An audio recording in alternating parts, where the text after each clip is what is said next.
character backgrounds. What do we have here? What are backgrounds going to do for us? So how are backgrounds going to customize us? Because I feel like they're underused in fifth edition. I feel like all of the bonds and traits and things like that are things that you go through in fifth edition that also really don't matter. I mean, you kind of do them in the beginning and then you forget about them. So how much is the background actually going to matter? Because it would be nice if you could actually do some customization. So by the way, does this mean the classes are not released yet? Am I actually looking at the first thing? Because this was after character creation. This is what you're supposed to do, but we didn't get actually what the character classes are. Does that mean they have not been released, or have they been taken down? Did people see them and take it down? So background features. Background features ability scores. When you determine your character's ability scores, choose 2 of them and increase one by 2 and the other by 1. Alternatively, choose 3 ability scores and increase them all by 1. So everybody does that as a benefit of their background, depending on what they want their background to be. Skill proficiencies. Choose 2 skills. Use your character gains proficiency in them. Oh, I see. I see. So when you build a background, your character gains the features in the background features section. Okay, so this is how you build out new backgrounds. Got it. As you make choices for the other features, think about your character's past, blah, blah. If instead you decide to customize a pre-made background, you may choose any features in the background and replace them with features below of the same name. For example, if you want to change the background's language feature, you can replace that feature with the language feature below. Okay, so skill proficiency, tool proficiency, languages.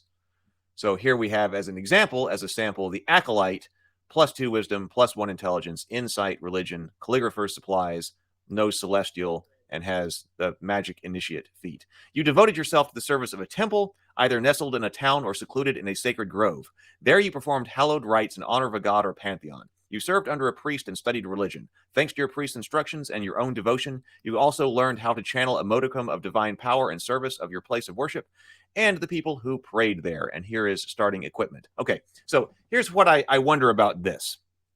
And I've been thinking about this in the context of backgrounds and also just level-based systems. I'm assuming we're still going to be doing classes and levels in 5th edition. I mean, it's compatible with 5th edition. So in 1 D&D, we're probably doing the same thing. I found, like, if you think about what a level 1 character is and what a level 3 character is, like, in 5th edition, like, what is a level 1 character, right? That's when you're just starting off, right? And in a lot of cases, especially in 5th edition, right, by the time you get to level 3, that's basically when you've got all of your starting abilities. So I feel like in many cases, your background is having been a first through third level, whatever, you were. And then you actually start going about level 4.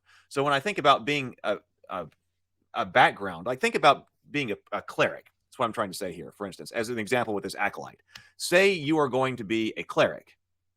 Well, it would kind of make sense, I suppose, to take the acolyte background. You were an acolyte before you were a cleric, but you're still learning being a cleric at level 1, right? So an acolyte, whatever you were doing, so you've been in the church for a long time, but you were level 0 isn't an official thing, right? So you were a level 0 character when you were an acolyte, and then you became a level 1 cleric.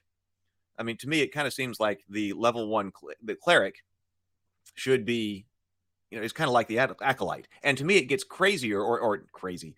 It starts to drift away when you want to have somebody who is not matching their background to their current class, because this makes a lot of sense. The acolyte makes a lot of sense to pair with the cleric, right? Because then you start with books of prayers, calligrapher's supplies, a holy symbol, parchment robe, 3 gold pieces.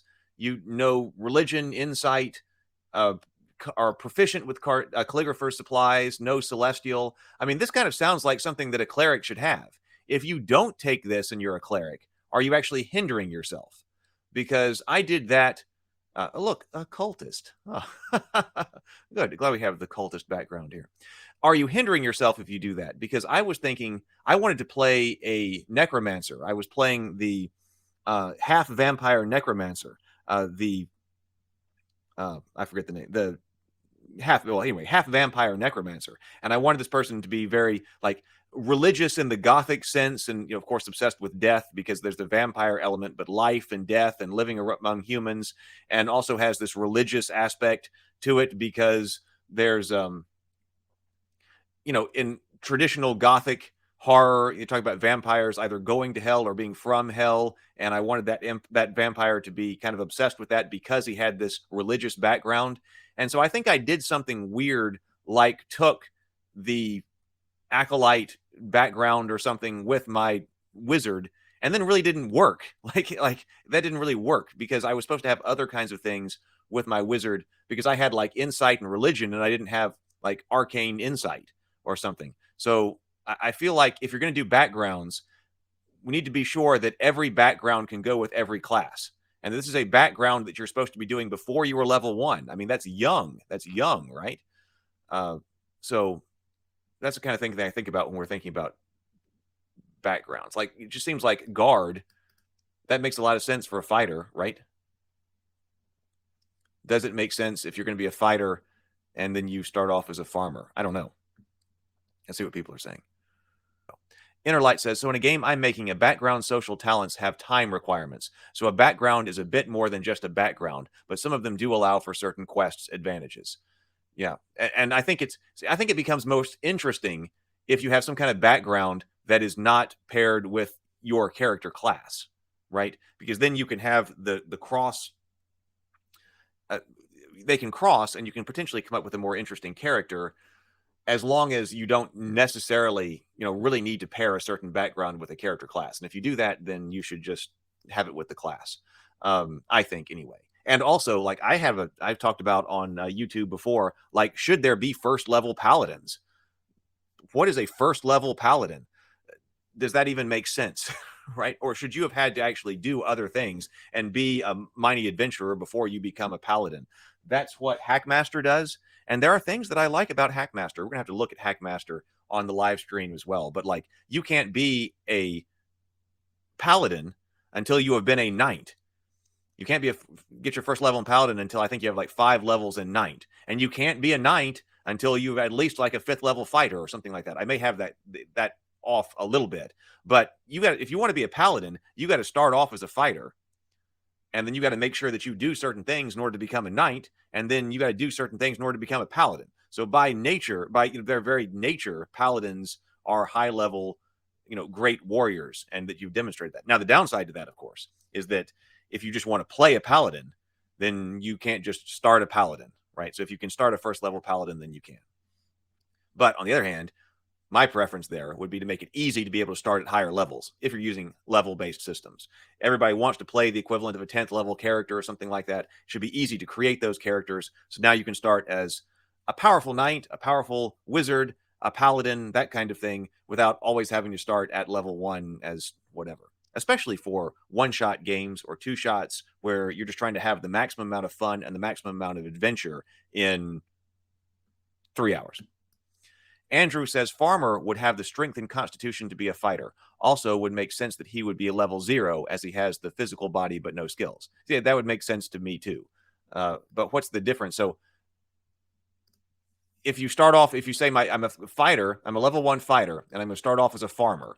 Okay, you get +2 constitution, +1 wisdom. You get animal handling and nature. You get carpentry tools. You get to speak halfling, and you get the feat tough. And then you get carpenter's tools, healing tools, an iron pot, a shovel, a sickle, traveler's clothes, and 32 gold pieces. Whereas if you start off as a guard, if you're a level 1 fighter and you say my background was a guard, you get +2 strength, +1 wisdom. So you're swapping charisma for strength here. Athletics and perception instead of animal handling and nature. You get a gaming set. So one of your choice instead of carpenter's tools. Okay, you speak dwarvish instead of halfling. You are alert instead of tough.